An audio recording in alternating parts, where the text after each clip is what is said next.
তাহলে এর আগে আমরা কি করছিলাম? Assertive sentence. অ্যাসার্টিভ সেন্টেন্স শেষ হয়েছে, তাই না? আজকে থেকে আমরা কি করব? Interrogative sentence. ঠিক আছে? সেন্টেন্সকে ডিরেক্ট থেকে ইনডিরেক্ট করার নিয়ম। ঠিক আছে? তাহলে সবাই টাইটেল করে ফেলো। INTERROGATIV interrogative sentence. SENTENCE sentence কে ডিরেক্ট DIRECT কি হবে উচ্চারণ? ডিরেক্ট কি নাকি ডাইরেক্ট? ডিরেক্ট থেকে ইনডিরেক্ট কি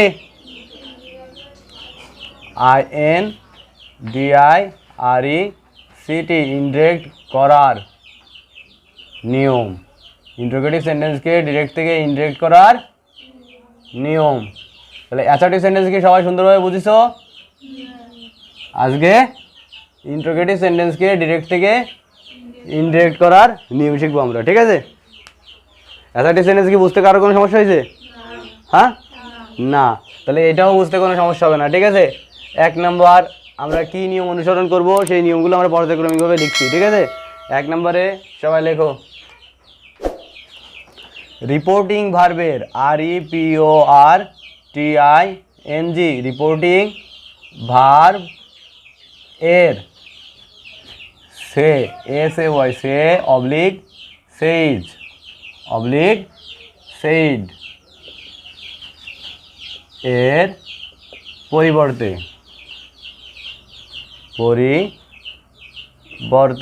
যথাক্রমে কি যথাক্রমে ask ASK ask oblique ASKS asks oblique ASKED ask বসাতে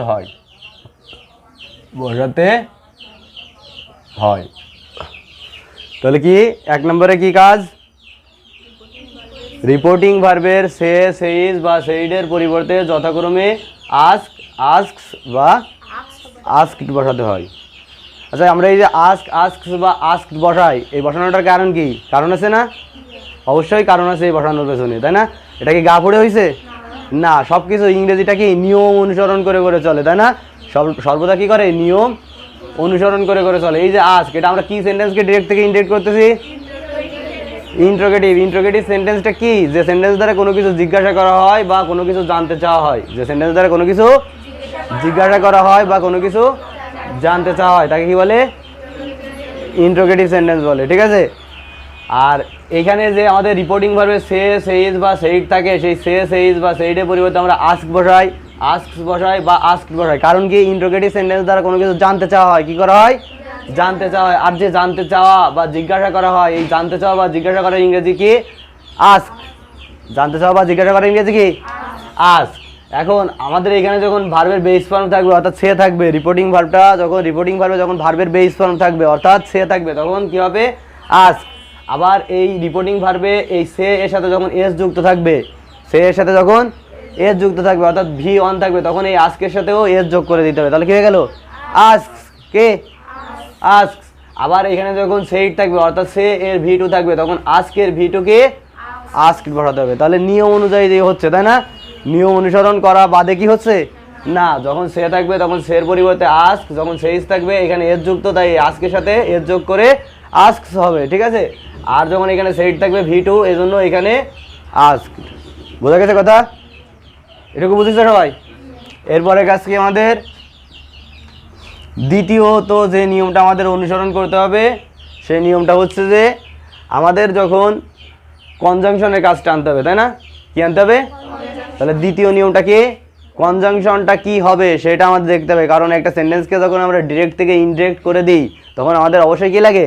কনজাংশন লাগে। কারণ কি? সেন্টেন্সটাকে আমাদের সর্বশেষে অ্যাসার্টিভ বানাতে হয়। কি বানাতে হয়? অ্যাসার্টিভ। আর যে অ্যাসার্টিভ রূপটা আসে, এই রূপটা কোথায়, কোন জায়গা থেকে শুরু হয়? এই রূপটা কনজাংশনের পর থেকে। কোন জায়গা থেকে? কনজাংশনের পর থেকে। এখন ইন্টারোগেটিভ সেন্টেন্সে কনজাংশন কি ব্যবহার করব আমরা সেটা একটু দেখি। ঠিক আছে? রিপোর্টেড স্পিচের কি? রিপোর্টেড স্পিচ এর শুরুতে, রিপোর্টেড স্পিচের শুরুতে অক্সিলারি UXILIARY অক্সিলারি ভার্ব থাকলে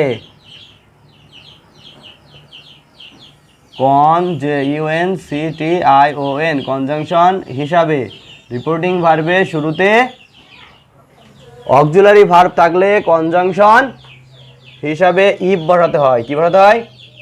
ইফ বসাতে হয়। তাহলে রিপোর্টিং ভার্বের শুরুতে যদি আমাদের কি থাকে? অক্সিলারি ভার্ব থাকে, অর্থাৎ রিপোর্টেড স্পিচটা যদি অক্সিলারি ভার্ব দ্বারা শুরু হয়ে থাকে তাহলে আমাদের কনজাংশন হিসেবে আমরা ব্যবহার করব ইফ। এখানে কিন্তু আরো একটা জিনিস ব্যবহার করা যায়, ওয়েদার। কি? ওয়েদার। ঠিক আছে, আমি জানানোর জন্য বলছি আমরা ইফ ব্যবহার করব। কি ব্যবহার করব? ইফ। এখানে ইফ অথবা ওয়েদার ব্যবহৃত হয়। ঠিক আছে, আমরা ব্যবহার করব কি? ইফ। যদি কি দ্বারা শুরু হয়? অক্সিলারি ভার্ব দ্বারা শুরু হয়। কি দ্বারা? অক্সিলারি ভার্ব দ্বারা। অক্সিলারি ভার্বটা আবার কি? সাহায্যকারী ক্রিয়া। কি?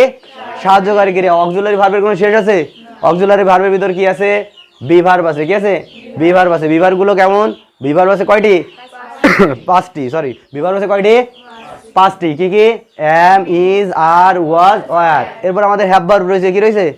হ্যাভ ভার্ব রয়েছে। Have, has, had. এরপর কি আছে? ডু ভার্ব আছে। Do, did, does. তাই না? Do, does, did. এরপরে কি আমাদের মডেল অক্সিলারি আছে? Shall, should, will, would, can, could, may, might, need, dare, use to, ought to. তাই না? অন্যান্য যে অক্সিলারি ভার্বের কিন্তু কোনো শেষ নাই। অক্সিলারি ভার্বের শেষ নাই, অসংখ্য অক্সিলারি ভার্ব। তবে আমরা এখানে একটা ট্রিক্স অ্যাপ্লাই করবো। ঠিক আছে, যে অক্সিলারি ভার্ব তো অনেক, অক্সিলারি ভার্ব অনেক, তাহলে আমরা একটা ট্রিক অ্যাপ্লাই করব, যে ট্রিক্সের মাধ্যমে আমরা বুঝতে পারবো যে আসলে আমরা কনজাংশন হিসেবে কি ব্যবহার করব। ঠিক আছে, সেটা একটু দেখি আমরা। তবে যদি রিপোর্টেড স্পিচটি কি? রিপোর্টেড স্পিচ, SPEECH স্পিচটি WH কি? WH ওয়ার্ডস দ্বারা শুরু হয়, তবে যদি রিপোর্টেড স্পিচটি WH ওয়ার্ড দ্বারা শুরু হয়। আচ্ছা, আমরা এই WH ওয়ার্ডস রয়েছে না, এই WH ওয়ার্ডসগুলো একটু আমরা ব্র্যাকেটে লিখে নিই। WH ওয়ার্ডসগুলো আমরা একটু ব্র্যাকেটে লিখে নিই। WH ওয়ার্ডসটা কি? যে ওয়ার্ডসগুলা কোশ্চেন মার্কার হিসেবে কাজ করে। কি হিসাবে? কোশ্চেন মার্কার হিসেবে কাজ করে। অর্থাৎ আমরা কোশ্চেন করার জন্য যে ওয়ার্ডগুলো ইউজ করি, এবং ওই ওয়ার্ডগুলো আবার কি দ্বারা শুরু হয়েছে? W অথবা H দ্বারা শুরু হয়েছে। কি দ্বারা? W অথবা H দ্বারা শুরু হয়েছে। ঠিক আছে, তাকে কি বলে? WH word. তাহলে WH ওয়ার্ডগুলো কেমন হতে পারে আমরা একটু দেখি। হু, কে? হু। হুইজ, কে? Which, WHICH, which. Whom, WHOM, whom. Whose, whom. When, WHEN, when. Where, WHARE, where. What, WHAT, what. Who, which, whom, when, where, what. তাই না? কটা হলো? 1 2 3 4 5 6। Who, which, whom, when, where, what. Whose, কে? Whose. Whose, ETC। তাহলে কি? Reported স্পিচের শুরুতে auxiliary verb থাকলে কনজাংশন হিসাবে ইফ বসাতে হবে অথবা ওয়েদার বসাতে হবে। কি বসাতে হবে? ওয়েদার বসাতে হবে। তবে আমরা বসাবো কি? ইফ বসাবো। ঠিক আছে, তবে যদি রিপোর্টেড স্পিচটি WH ওয়ার্ডগুলো কেমন হবে? কি সেইগুলা? যে ওয়ার্ডগুলা দ্বারা আমাদের কোশ্চেন করা হয়ে থাকে। কি করা হয়ে থাকে? কোশ্চেন করা হয়ে থাকে। এবং যে ওয়ার্ডগুলো W অথবা H দিয়ে শুরু হয়েছে। কি দ্বারা? W অথবা H দ্বারা শুরু হয়েছে। হু, যেমন দেখা যাচ্ছে কি এখানে হু রয়েছে, হুইচ রয়েছে, হুম রয়েছে, হোয়েন রয়েছে, হোয়ার রয়েছে, তারপর কি হট রয়েছে, হুজ রয়েছে। H দ্বারা শুরু হয়েছে একটাও, H দ্বারা আমরা একটাও দেখি নাই, তাই না? একটু দেখি। H দ্বারা কি? হাউ, কি? হাউ। ETC, কি? ETC। ঠিক আছে, এই দেখো এখানে কি কি বোঝা যাচ্ছে বিষয়গুলো? এখান থেকে আমরা কি বুঝতে পারছি যে প্রত্যেকটা ওয়ার্ডই আমাদের কি দ্বারা শুরু হয়েছে? হয় W দ্বারা শুরু হয়েছে অথবা H দ্বারা শুরু হয়েছে। হয় W দ্বারা অথবা H দ্বারা। এই জন্য একে কি বলে? WH word. আবারও কিন্তু একটা বিষয় এখানে থেকে যাচ্ছে, সেই বিষয়টা কি? যে W অথবা H দ্বারা শুরু হলে সবসময় কিন্তু সেটা WH ওয়ার্ড হয় না। যেমন উইল, কি? উইল কি দ্বারা শুরু হয়েছে? W দ্বারা শুরু হয়েছে। ওটা কি WH ওয়ার্ড? উড কি দ্বারা শুরু হয়েছে? ডাব্লিউ দ্বারা শুরু হয়েছে, ওটা কি ডাব্লিউএইচ ওয়ার্ড? না, সবগুলোই কিন্তু ডাব্লিউএইচ ওয়ার্ড না, ঠিক আছে। অর্থাৎ এই ডাব্লিউএইচ ওয়ার্ডগুলো আমাদের মাথায় আলাদাভাবে রাখতে হবে, ঠিক আছে। তাহলে কি, তবে যদি রিপোর্টেড স্পিচটি W H word who, which, whom, what, when, where, whose, how ইত্যাদি দ্বারা শুরু হয় তবে কনজাংশন হিসাবে, কি হিসাবে? JUNCTION কনজাংশন হিসাবে ওই ডাব্লিউএইচ ওয়ার্ডটিকে বসাতে হবে।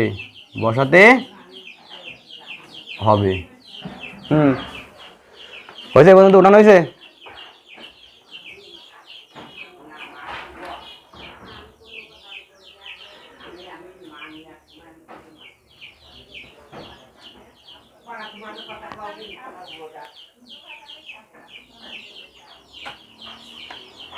হয়েছে পর্যন্ত উঠানো হয়েছে? এ পর্যন্ত আমরা আবারও একটু দেখি। তাহলে কি আমরা কি শিখছি? ইন্টারোগেটিভ সেন্টেন্সকে ডিরেক্ট থেকে ইনডিরেক্ট করার নিয়ম, তাই না?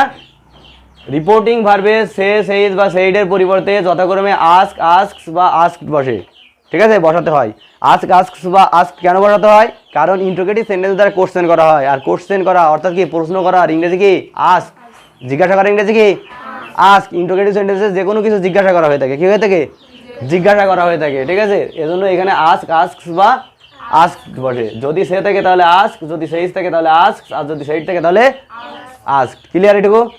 এটুকুর ভিতরে কোনো সমস্যা না। এরপর কি, রিপোর্টেড স্পিচের শুরুতে অক্সিলারি ভার্ব থাকলে, রিপোর্টেড স্পিচের শুরুতে অক্সিলারি ভার্ব থাকলে কনজাংশন হিসাবে ইফ বসাতে হবে। কি বসাতে হবে? ইফ বসাতে হবে। আর তবে যদি রিপোর্টেড স্পিচটি ডাব্লিউএইচ ওয়ার্ড, কেমন? Who, which, whom, when, where, what, whose, how ইত্যাদি দ্বারা শুরু হয়, তবে কনজাংশন হিসাবে ওই ডাব্লিউএইচ ওয়ার্ডটিকেই বসাতে হবে। একটা জিনিস এখান থেকে আমরা বুঝে নিই, বিষয়টা কি হচ্ছে যে ডাব্লিউএইচ ওয়ার্ড কিন্তু আমাদের লিমিটেড। কে? লিমিটেড। ডাব্লিউএইচ ওয়ার্ড লিমিটেড, এর একটা লিমিটেশন রয়েছে, অর্থাৎ এর সংখ্যা, একটা নির্দিষ্ট সংখ্যা আছে, ঠিক আছে। এই যে ডাব্লিউএইচ ওয়ার্ডগুলো আমরা এখানে ব্যবহার করলাম বা আমরা এখানে দেখছি, এইগুলাই কিন্তু ঘুরে ফিরে এইগুলাই আসবে, কি? Who, which, whom, when, where, what, whose, how এই ডাব্লিউএইচ ওয়ার্ডগুলো ঘুরে ফিরে আসবে, ঠিক আছে। এই ডাব্লিউএইচ ওয়ার্ডগুলো যদি কোনো সেন্টেন্সের শুরুতে থাকে তাহলে কনজাংশন হিসেবে এইগুলাই ব্যবহৃত হবে, ঠিক আছে। আর অক্সিলারি ভার্বের তো কোনো শেষ নাই, তাহলে আমরা ওই অক্সিলারি ভার্ব অসংখ্য, অক্সিলারি ভার্ব কি সেটা কি মুখস্থ করবো? আমরা কি সেটা মুখস্থ করবো না? আমাদের যেটা লিমিটেড রয়েছে, এইগুলো যদি কোনো সেন্টেন্সের শুরুতে থাকে তাহলে এইগুলাই কনজাংশন, আর এইগুলো যদি সেন্টেন্সের শুরুতে না থাকে তাহলে তখন কনজাংশন ইফ। বুঝা গেছে? মাথায় গেছে কি বিষয়টা? ক্লিয়ারলি বুঝেছে সবাই? কি বলা হয়েছে যে এইগুলা, এই যে কয়টা, 1 2 3 4 5 6 7 8, এই 8টা আমরা মুখস্থ করে নিব, ঠিক আছে।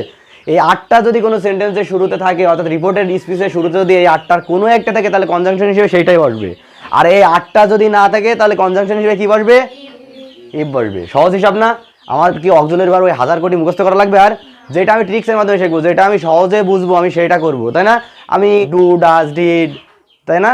তারপর আমি হ্যাভ, হ্যাজ, হ্যাড, তারপর আমি shall, should, will, would, can, could, may, might, need, dare, what to, use to, তাই না? হ্যাভ, হ্যাজ, হ্যাড এগুলো কেন আমি এতগুলো মুখস্থ করতে যাবো? এতগুলো মুখস্থ করা, অ্যাম, ইজ, আর, ওয়াজ, আর এতগুলো মুখস্থ করার দরকার আছে না। সহজে আমি 8টা মুখস্থ করবো। এই 8টা যদি রিপোর্টেড স্পিচের শুরুতে থাকে তাহলে কনজাংশনে 8টা যেটা থাকবে সেটা, আর এই 8টার কোনোটাই যদি না থাকে তাহলে কনজাংশন হিসেবে ধরে নেব কি ইফ। কারণ এই ডাব্লিউএইচ ওয়ার্ড নাই, তাহলে ওটা নিশ্চয়ই ওটা কি মহামানব।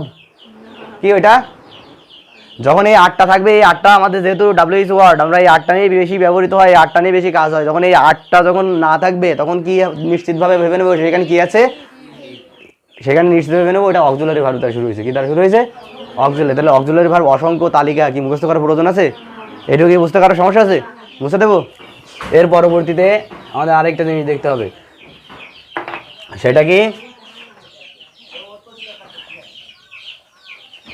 টেন্স। কি?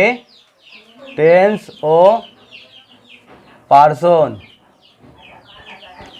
টেন্স ও পার্সন, ন্যারেশন এর মূল নিয়ম অনুসারে পরিবর্তন করতে হবে। টেন্স ও পার্সন ন্যারেশনের মূল নিয়ম অনুসারে পরিবর্তন করতে হবে। টেন্স ও পার্সন ন্যারেশনের মূল নিয়ম অনুসারে পরিবর্তন করতে হবে মানে আমরা যে বেসিক নিয়মগুলো শিখছি তাই না, চার্ট শিখছি বা তার আগে আরও কয়টা 5টা রুল শিখছিলাম, সেই 5টা রুল অনুসারে আর ওই চার্ট অনুসারে পরিবর্তন করতে হবে। ঠিক আছে, টেন্স কীভাবে পরিবর্তন হবে, পার্সন কীভাবে পরিবর্তন হবে, এর বেসিক যে রুল রয়েছে সেই রুল অনুসারে পরিবর্তন করতে হবে। এবং আরেকটা কথা সবসময় বলা হয়ে থাকে কি, যে কোনো প্রকারের সেন্টেন্সকে যদি আমরা ডিরেক্ট থেকে ইনডিরেক্ট করে দিই অবশ্যই সেটা কোন সেন্টেন্সে রূপান্তরিত হতে হবে, অ্যাসার্টিভ সেন্টেন্সে রূপান্তরিত হতে হবে। যদি আমরা অ্যাসার্টিভ সেন্টেন্সে না আনতে পারি ওকে কনভার্ট করে, তাহলে আমাদের ন্যারেশন কি ভুল হয়ে যাবে। ঠিক আছে, অর্থাৎ কি যে কোনো প্রকারের সেন্টেন্সকে আমরা ডিরেক্ট থেকে ইনডিরেক্ট করে দিলে সেটা কি হয়ে যাবে, অ্যাসার্টিভ হয়ে যাবে। তাহলে বুঝতে কারো কি সমস্যা আছে, কারোর কোনো সমস্যা আছে? সমস্যা থাকলে জিজ্ঞাসা করতে পারো। ঠিক আছে, যে আমার এখানে সমস্যা ভাই, আমি এখানে বুঝিনি বা এতটুকু আমি ভালো বুঝিনি, এটা বলতে পারো, তোমাদের উপর আমি ছেড়ে দিলাম। আছে কারোর কোনো সমস্যা আছে? না। তাহলে আবারও আমি সংক্ষেপে বলি যে ইন্ট্রোগেটিভ সেন্টেন্সকে যখন আমরা ডিরেক্ট থেকে ইনডিরেক্ট করব তখন আমরা রিপোর্টিং ভার্বের সে, সেইজ বা সেইটের পরিবর্তে আস্ক, আস্কস বা আস্কড বসাবো।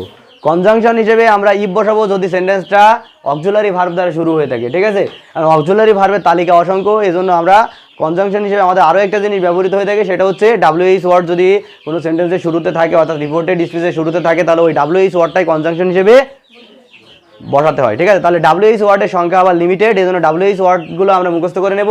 যদি কোনো সেন্টেন্সের শুরুতে যে 8টি আমরা শিখলাম এই 8টি কোনোটা থাকে তাহলে কনজাংশন হিসেবে সেটা বসবে, আর এই 8টি কোনোটাই যদি না থাকে তখন আমরা বুঝে নেব যে নিশ্চিত এখানে অক্সিলারি ভার্ব ব্যবহৃত হয়েছে আর এর কনজাংশন কি তখন ইফ। ঠিক আছে, আর টেন্স ও পার্সন ন্যারেশনের বেসিক যে নিয়ম, মূল যে নিয়ম, সেই নিয়ম অনুসারে পরিবর্তিত হবে। ঠিক আছে, তাহলে আমরা একটু এক্সাম্পল দেখি। বুঝতে কারো কোনো সমস্যা, কারো কোনো কোশ্চেন? ক্লিয়ার সবাই? ক্লিয়ারলি বুঝেছে সবাই? ক্লিয়ার টু ফর্সা, তাই না? হ্যাঁ, কি বলিস তোরা? ক্লিয়ার টু ফর্সা। হ্যাঁ, এবার দেখো, he said will you go to school? Will you go to school? He said will you go to school? আগে থেকে লিখতে হবে না, আগে সুন্দর করে বুঝতে হবে, একটা শিখতে হবে, পারতে হবে সব। শিখতে হবে কয়টা? একটা। আর পারতে হবে সব, নাকি সব শিখতে হবে পারতে হবে একটা? হ্যাঁ, বাঙালি তো উল্টো দিকে যায় বেশি, তাই না? তাহলে এখানে কি রয়েছে, এটা হচ্ছে ইনভার্টেড কমার যে বাইরের অংশ, এই বাইরের অংশটাকে কি বলা হয়ে থাকে, এটার নাম কি রিপোর্টিং ভার্ব, এটার নাম। তাহলে কি করতে হবে আমাদের, আমরা যদি সেন্টেন্সটা কোন টেন্সে রয়েছে সেটা যদি না বুঝতে পারি তাহলে সাবজেক্টটাকে আমরা প্রথমে দিব, তারপরে আমাদের যে অক্সিলারি ভার্বটা সেই অক্সিলারি ভার্বটাকে আমরা কোথায় সরাবো, সাবজেক্টের পরে পজিশনে বসাবো। ঠিক আছে, সরিয়ে তারপর এখানে তাহলে কি হলো, ইউ প্রথমে নিয়ে চলে আসলাম, তারপর অক্সিলারি ভার্বটাকে তারপরে দিলাম, তারপরে পরপর সাজাইলাম, সাজানোর পর ইন্টোগেশন সাইন উঠাই দিয়ে ফুল স্টপ দিয়ে দিলাম, অর্থাৎ সেন্টেন্সটা অ্যাসার্টিভ হয়ে গেল। কি হয়ে গেল? অ্যাসার্টিভ হয়ে গেল। এবার বোঝা যাচ্ছে না কোন টেন্স আছে, সাবজেক্ট আছে, শ্যাল অথবা উইলের একটি আছে, মূল ভার্বের বেস ফর্ম ভিবি আছে, আর এই যে বাকি একটা অংশ রয়েছে, তাই না? তাহলে এটা কি, যে সেন্টেন্সে একটি সাবজেক্ট থেকে শ্যাল উইলে যে কোনো একটি থেকে মূল ভার্বের বেস ফর্ম থেকে অবজেক্ট থাকতে পারে আবার নাও পারে, তাকে কি বলে? Future indefinite tense. তাহলে আমাদের রিপোর্টিং ভার্বটা আছে কোন টেন্সে? পাস্ট ইনডেফিনাইট টেন্সে। আর রিপোর্টেড স্পিচটা আছে কোন টেন্সে? ফিউচার ইনডেফিনাইট টেন্সে। রিপোর্টিং ভার্ব যখন পাস্ট ইনডেফিনাইট টেন্সে থাকে আর রিপোর্টেড স্পিচ যখন ফিউচার ইনডেফিনাইট টেন্সে থাকে তখন টেন্সের পরিবর্তনে কি হবে? এখন ফিউচার ইনডেফিনাইট টেন্স হতে গেলে এখানে মডেল অক্সিলারি থাকে, কি থাকে? মডেল অক্সিলারি থাকে। কি থাকে? মডেল অক্সিলারি, শ্যাল উইল, এগুলো কি মডেল অক্সিলারি। যখন মডেল অক্সিলারি প্রথম রূপ থাকে তখন আমাদের কি করতে হয়, আমরা দুইভাবে নির্ধারণ করতে পারি যে রিপোর্টিং ভার্বটা আমাদের আমাদের রিপোর্টেড স্পিচটা ফিউচার ইনডেফিনাইট টেন্সে রয়েছে। কিসে রয়েছে? ফিউচার ইনডেফিনাইট টেন্সে রয়েছে। আরও একভাবে আমরা নির্ধারণ করতে পারি যে এখানে এই উইলটা কি মডেল অক্সিলারি না? মডেল অক্সিলারি কোন রূপ? প্রথম রূপ। এখন রিপোর্টিং ভার্ব যখন পাস্ট ইনডেফিনাইট টেন্সে থাকে আর রিপোর্টেড স্পিচে যখন মডেল অক্সিলারির প্রথম রূপ থাকে তখন পরিবর্তন করে, ওটা সরাইতে তো, তখন পরিবর্তন করে আমাদের মডেল অক্সিলারি কোন রূপ দিতে হয়? দ্বিতীয় রূপ দিতে হয়। তাহলে আমাদের রিপোর্টিং ভার্ব রয়েছে পাস্ট ইনডেফিনাইট টেন্সে আর রিপোর্টেড স্পিচের ভিতর মডেল অক্সিলারির প্রথম রূপ রয়েছে, তাই তো? তাহলে আমরা পরিবর্তন করতে পারবো না সহজেই। তাহলে এটা ইন্ট্রোগেটিভ সেন্টেন্স যেহেতু, তাহলে হি সেইটের পরিবর্তে কী হবে? আস্ক। সেই টোল্ড কি আর হবে? টোল্ড হয়েছিল কেন? এর আগে আমরা অ্যাসার্টিভ সেন্টেন্সে পরিবর্তন করতাম। অ্যাসার্টিভ সেন্টেন্সে কোনো কিছু বলা হয় বা বিবৃতি প্রদান করা হয়, তাই না? এজন্য টেলস বা টোল্ড বসাইছি। কিন্তু ইন্টারোগেটিভ সেন্টেন্সে কোনো কিছু জানতে চাওয়া হয় বা জিজ্ঞাসা করা হয়, এজন্য এখানে কি হবে? আস্কস বা আস্কড হবে। মাথায় গেছে? এরপর কি হি আস্কড, তাহলে সেইটার পরিবর্তে কি হলো? আস্কড হলো। এবার কনজাংশন হিসেবে আমরা কি বসাবো? কনজাংশন হিসেবে আমরা দুইটা জিনিস বসাইতে পারি, কি ইফ আর কি ডাব্লিউএস ওয়ার্ড থাকলে সেটা। এখানে যেহেতু ডাব্লিউএস ওয়ার্ড নাই আছে, তাহলে নিশ্চিত এটা মডাল অক্সিলারি বা সরি অক্সিলারি ভার্ব। এটা কি অক্সিলারি ভার্ব। তাহলে অক্সিলারি ভার্বের ক্ষেত্রে কনজাংশন হিসেবে কি ব্যবহৃত হয়? ইফ ব্যবহৃত হয়। তাহলে হি আস্কড ইফ। এরপর সেন্টেন্সটা আমাদের অবশ্যই অ্যাসার্টিভ সেন্টেন্সে কনভার্ট করতে হবে। কিসে কনভার্ট করতে হবে? যে কোনো প্রকারের সেন্টেন্সকে ডিরেক্ট থেকে ইনডিরেক্ট করে দিলে সেটা অবশ্যই কোন সেন্টেন্সে যেতে হবে? অ্যাসার্টিভ সেন্টেন্সে নিয়ে যেতে হবে, তাই না? অ্যাসার্টিভ সেন্টেন্সে নিতে গেলে আবার আমাদের অ্যাসার্টিভ সেন্টেন্সের স্ট্রাকচার জানা লাগবে। অ্যাসার্টিভ সেন্টেন্সের স্ট্রাকচার কি?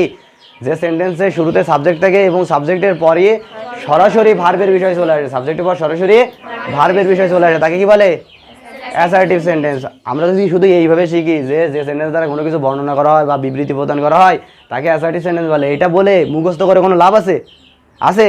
না। আমি বললাম যে মহাবিশ্বের প্রত্যেকটি বস্তুকণা একে অপরকে আকর্ষণ করে, নিজ দিকে আকর্ষণ করে। আকর্ষণ বলমান বস্তুকণাদ্বয়ের ভরের গুণ বলে সমানুপাতিক, এদের মধ্যবর্তী দূরত্বের বর্গের ব্যস্তানুপাতিক এবং এ বল বস্তুকণাদ্বয় সংযোগ সরল রেখা বরাবর ক্রিয়া করে। আরে আমি তো এইটুকুই পারি, প্রত্যেক ক্রিয়ারই একটা সমান ও বিপরীত প্রতিক্রিয়া আছে, আমি তো এইটুকুই পারি। কিন্তু নিউটন এই যে সূত্রগুলো দিয়ে গেল, এরপরেই তো উড়োজাহাজ চলে রে ভাই। এরপরে কি চলে? উড়োজাহাজ বানানোর মুরত কি আমার আছে? আমি মুখস্থ করতে পারি, কি পারি? মুখস্থ করতে পারি। কারণ কি আমি ওইভাবে কিন্তু ওইটা নিয়ে গবেষণা করার সুযোগ পাইনি জীবনে, আমি কীভাবে উড়োজাহাজ বানাবো? কিন্তু এইভাবে একই কথা যে সেন্টেন্স দ্বারা কোনো কিছু বর্ণনা করা হয় বা বিবৃতি প্রদান করা হয়, আমরা যদি এতটুকু শিখি তাহলে আমরা কি সেই উড়োজাহাজ বানাইতে পারবো? না। আমরা কি অ্যাসার্টিভ সেন্টেন্স চিনবো? অ্যাসার্টিভ সেন্টেন্স একটা সেন্টেন্সকে কনভার্ট করতে পারবো? না। অ্যাসার্টিভ সেন্টেন্স আমরা কীভাবে চিনবো? নিউটন যেভাবে সূত্র বানাইছে নিউটনের মতো করে আমরা অ্যাসার্টিভ সেন্টেন্সকে চিনবো, তাই না? যে সেন্টেন্সের শুরুতে সাবজেক্ট থাকবে এবং সাবজেক্টের পর সরাসরি ভার্বের বিষয় আসবে, সেটা মূল ভার্ব হোক বা অন্যান্য ভার্ব হোক, অর্থাৎ অক্সিলারি ভার্ব হোক, যাই হোক না কেন, সাবজেক্টের পর সরাসরি কি থাকতে হবে? ভার্বের বিষয় থাকতে হবে, তবে সেটা কি হবে? অ্যাসার্টিভ সেন্টেন্স হবে। আর আমাদের ন্যারেশনে আমরা কি দেখেছি যে আমাদের যে সেন্টেন্সটা অ্যাসার্টিভ হবে সেই সেন্টেন্সটা কোন জায়গা থেকে শুরু হবে? কনজাংশনের পর থেকে। কোন জায়গা থেকে? কনজাংশনের পর থেকে। তাহলে আমরা কনজাংশন পেয়ে গেছি না? তাহলে অ্যাসার্টিভ করতে গেলে আমাদের সেন্টেন্সের শুরুতে সাবজেক্ট লাগবে। কি লাগবে? সাবজেক্ট। আর সাবজেক্ট যদি আমরা পাইতে চাই তাহলে কার কাছে যাইতে হয়? পার্সনের কাছে যাইতে হয়, তাই না? এখন এই সেন্টেন্সের ভিতরে পার্সন কি আছে? তাহলে কি আমরা এবার পার্সন পেয়েছি, কি পার্সন পেয়েছি। এবার কি আনতে হবে? ভার্বের বিষয়টা আনতে হবে। এখন আমাদের রিপোর্টিং ভার্ব রয়েছে কোন টেন্সে? পাস্ট ইনডেফিনাইট টেন্সে। আর রিপোর্টেড স্পিচে রয়েছে মডাল অক্সিলারি প্রথম রূপ। রিপোর্টিং ভার্ব যদি আমরা চার্ট থেকে কি শিখছি? রিপোর্টিং ভার্ব যদি পাস্ট ইনডেফিনাইট টেন্সে থাকে আর রিপোর্টেড স্পিচ যদি মডাল অক্সিলারি প্রথম রূপ থাকে, তাহলে মডাল অক্সিলারি কোন রূপ বসাতে হয়? দ্বিতীয় রূপ বসাতে হয়। তাহলে উইলের দ্বিতীয় রূপ কি? উড। তাহলে কি ইফ আই উড, কারণ সাবজেক্ট পরে ভার্বের বিষয় নিয়ে আসতে হবে, তাই না? এরপরে আমাদের পরবর্তী অংশ কি রয়েছে? গো রয়েছে। এই গোর কোনো পরিবর্তন হবে না, কারণ কি মডাল অক্সিলারি এর পর সবসময় ভার্বের কি বসে? বেস ফর্ম বসে। গোর কোনো পরিবর্তন হবে? এই শরীর খারাপ। তাহলে কি বলছি যে মডাল অক্সিলারি পরে সবসময় কি বসে? ভার্বের বেস ফর্ম বসে, ঠিক আছে? তাহলে আমাদের এখানে ভার্ব রয়েছে, মডাল অক্সিলারি রয়েছে উড, এরপরে যে গো ভার্বটা, এই গো ভার্বটা আর কোনো পরিবর্তন হবে না। বাকি কি রয়েছে? টু স্কুল বসে গেল। এইবার কি আমাদের আর ইন্টারোগেশন সাইন কি থাকবে? না, কারণ কি সেন্টেন্সটা এবার কনভার্টেড হয়ে কি হয়ে গেছে? অ্যাসার্টিভ সেন্টেন্স হয়ে গেছে। বুঝেছিস সবাই? বুঝেছিস? এরপরে আমরা আরেকটা জিনিস দেখি, সেটা হচ্ছে কি যে ডাব্লিউএইচ ওয়ার্ডটাকে আগে থেকে লিখতে হবে না। ডাব্লিউএইচ ওয়ার্ড থাকলে সেই ক্ষেত্রে কি হতে পারে, ঠিক আছে? সেরকম একটা এক্সাম্পল আমরা দেখে নিই। তাহলে দেখি, he said, how are you, এবার একটু আমরা দেখি তো এখানে হি সেইড, এটা কি হি সেইডটা কি? এই হি সেইডটা কি? ভয়েস নাই। হি সেইডটা কি? Reporting verb. আর হাউ আর ইউ, এটা কি? রিপোর্টেড স্পিচ, তাই না? আর এই রিপোর্টেড স্পিচটা কোন টেন্সে রয়েছে আমাদের? হাউ আর ইউ কি টেন্সে রয়েছে এটা? কি টেন্সে রয়েছে এটা? Present continuous tense. কি টেন্সে রয়েছে? Present indefinite tense. এই অ্যাম ইজ আর যখন মূল ভার্ব হিসেবে ব্যবহৃত হয়, এরপরে অন্য কোনো ভার্বের সাথে আইএনজি যোগ আছে না, তাহলে এই অ্যাম ইজ আর যখন মূল ভার্ব হিসেবে বসে তখন সেটা কি টেন্স হয়? Present indefinite tense. আর ওয়াজ আর যখন মূল ভার্ব হিসেবে বসে তখন সেটা কি হয়? Past indefinite tense, have has had এর মধ্যে থেকে হ্যাভ হ্যাজ যখন মূল ভার্ব হিসেবে বসে তখন সেটা কি হয়? Present indefinite tense. হ্যাড যখন মূল ভার্ব হিসেবে বসে তখন সেটা কি হয়? Past indefinite tense. ঠিক আছে, তাহলে এটা কোন টেন্সে রয়েছে? প্রেজেন্ট ইনডেফিনাইট টেন্সে। আর এটা কি সেন্টেন্স? ইন্টারোগেটিভ সেন্টেন্স না, কারণ কি এর শেষে কি রয়েছে? ইন্টারোগেশন সাইন রয়েছে। কি রয়েছে? ইন্টারোগেশন সাইন রয়েছে। তাহলে আমাদের রিপোর্টিং ভার্বটা রয়েছে পাস্ট ইনডেফিনাইট টেন্সে, আর রিপোর্টেড স্পিচটা রয়েছে প্রেজেন্ট ইনডেফিনাইট টেন্সে। রিপোর্টিং ভার্ব যখন পাস্ট ইনডেফিনাইট টেন্সে থাকে আর রিপোর্টেড স্পিচ যখন প্রেজেন্ট ইনডেফিনাইট টেন্সে থাকে তখন পরিবর্তনে কি হয়? পাস্ট ইনডেফিনাইট টেন্স হয়। আর এটা কি সেন্টেন্স? Interrogative sentence. তাহলে এবার এই সেইটের পরিবর্তে কি হবে? আস্কড, কারণ কি সেইট ভি টুতে রয়েছে, আস্কের ভি টু কি আস্ক। আর আমাদের এবার কনজাংশন হিসেবে আমরা কি বসাবো? হাউ। কনজাংশন হিসেবে কি বসাবো? হাউ বসাবো। কারণ কি হাউ বসাবো, ভয় পাওয়ার কিছু না, হাউ বসাবো। কারণ কি হাউ হচ্ছে আমাদের সেই ওই যে 8টা ডাব্লিউএইচ ওয়ার্ড আমরা শিখছি তার মধ্যে রয়েছে না, তাদের অধিভুক্ত তো ওই পরিবারের সদস্য তো। তাহলে ওই পরিবারের সদস্য হলে নির্দ্বিধায় সেইটাই কনজাংশন হিসেবে বসে যাবে। ঠিক আছে, তাহলে হাউ কি হাউ, তাহলে হি আস্কড হাউ। এবার আমরা তো বসালাম, কনজাংশন পর্যন্ত আসছি। এরপর সেন্টেন্সটা আমাদের কি সেন্টেন্স বানাতে হবে? সর্বশেষ কি সেন্টেন্স বানাতে হবে? Assertive sentence. অ্যাসার্টিভ সেন্টেন্স বানাতে গেলে কাকে আনতে হবে? কার বিষয় আনতে হবে? ভার্বের বিষয় আনতে হবে। সাবজেক্ট পাইছি এখনো? সাবজেক্ট পাবো, তারপরে সাবজেক্টের পরে ভার্বের বিষয় আনতে হবে। তাহলে সাবজেক্ট পাইতে গেলে পার্সনের কাছে যাইতে হবে না? পার্সন কি? ইউ। ইউ কোন পার্সন? Second person. তাহলে ইউ এই সেন্টেন্সে সেকেন্ড পার্সন। সেকেন্ড পার্সন কাকে ফলো করে? অবজেক্ট কি? অবজেক্ট কি? মি। যেহেতু মেনশন করা নাই তাহলে কি মি। এখন ইউটা রয়েছে কোন রূপে? সাবজেক্টিভ রূপে রয়েছে। কোন রূপে রয়েছে? সাবজেক্টিভ রূপে রয়েছে। কারণ ইউ বাদে আর কোনো পার্সন কি এখানে আছে না, তাহলে ইউ কোন রূপে রয়েছে? সাবজেক্টিভ রূপে রয়েছে। তাহলে যাকে ফলো করবে, মিকে ফলো করছে, মি এর সাবজেক্টিভ রূপ হবে, তাই না? মি সাবজেক্টিভ রূপ কি? আই। তাহলে হাউ আই।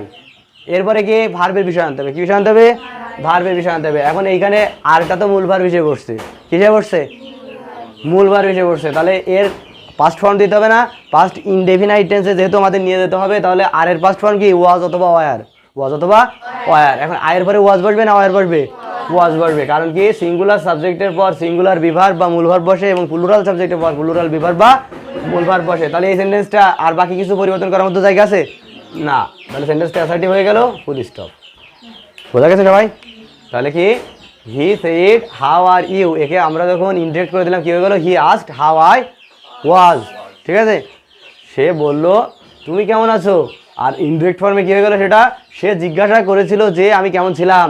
সে জিজ্ঞাসা করেছিল যে আমি কেমন ছিলাম। তাহলে বুঝতে পারার কোনো সমস্যা আছে? ক্লিয়ার সবার কাছে? তাহলে আমরা ডাব্লিউএইচ ওয়ার্ড থাকলে কীভাবে পরিবর্তন করবো সেটা বুঝেছো সবাই? আর যদি আমাদের ডাব্লিউএইচ ওয়ার্ড বাদে অন্যান্য অক্সিলারি ভার্ব থাকে সেই সময় কীভাবে পরিবর্তন করবো এটা বোঝা গেছে সবাই?